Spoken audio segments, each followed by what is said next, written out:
ఇటీవల కాలంలో PhonePe, Google pay ఎక్కువ. అంటే ఈ డిజిటల్ ట్రాన్స్‌ఫర్స్ అనేది బాగా పెరిగిపోయినాయి. Digital currency. ఇటువంటి నేపథ్యంలో ఈ యూపీఐ సేవల విషయంలో సైబర్ నేరగాళ్లకు కూడా ఒక చక్కటి అవకాశం మారింది. ఇటువంటి నేపథ్యంలో తాజాగా పాత ఫోన్లలో ఇప్పుడు చాలామంది ఒక ఫోన్ తీసుకుంటారు.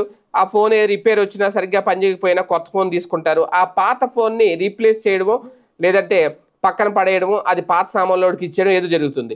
అటువంటి నేపథ్యంలో అందులో ఆల్రెడీ ఇన్‌స్టాల్ అయ్యి ఉన్న గూగుల్ పే కానీ ఫోన్‌పే ద్వారా ఆ ఫోన్ కనుక సైబర్ నేరగాళ్ల చేతికి చిక్కితే దాని ద్వారా మీ అకౌంట్ ఖాళీ అవుతుంది.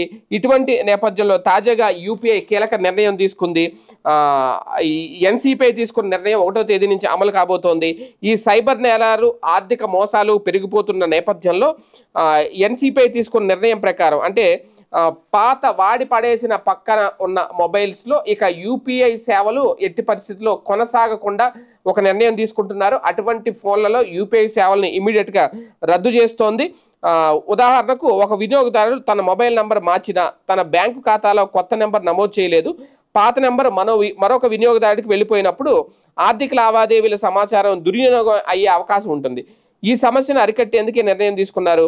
మొబైల్ నెంబర్ మార్చినా బ్యాంకు ఖాతాలో కొత్తది నమోదు చేయించకుండా పాత నెంబర్ ఉంచిన వారిపై గత 90 రోజులుగా ఎలాంటి కాల్స్, మెసేజ్లు రాని నెంబర్ కలిగి ఉన్నవారు, టెలికాం సంస్థలు ఇతరులకు కేటాయించిన నెంబర్లపైనే యూపీఐ వద్ద ఉంచిన వారు, మొబైల్ నంబరు కంపెనీకి స్వాధీనం చేసినప్పటికీ బ్యాంకులో వివరాలు చెప్పని వారికి యూపీఐ సేవలు ఆగిపోయే అవకాశం ఉంటుంది. అంటే ఇక నుంచి ఎవరైనా ఒక 90 రోజులు ఫోన్ పక్కన పెట్టేశారో అనుకుందాం, దానికి ఇన్కమింగ్ కాల్స్ రాలేదు, అవుట్ గోయింగ్ కాల్స్ వెళ్ళలేదు, ఎలాంటి మెసేజ్లు రాలేదు, ఆ నెంబర్ ఉపయోగించలేదు, ఇమీడియట్గా యూపీఐ సేవలు కట్ అయిపోతాయి.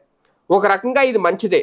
ఎందుకు అంటే పూర్తిగా వినియోగంలో వాడకుండా పక్కన పడేస్తే అది రద్దయిపోతుంది. కావాలంటే మళ్ళీ ఇన్స్టాల్ చేసుకోవచ్చు. దానివల్ల ఏమవుతుందంటే సైబర్ నేరగాల నుంచి మనల్ని మనం రక్షించుకునే అవకాశం ఉంటుంది. ఇప్పటివరకు ఈ వెసులుబాటు లేవు కాబట్టి సైబర్ నేరాలు భారీగా పెరిగిపోయినాయి.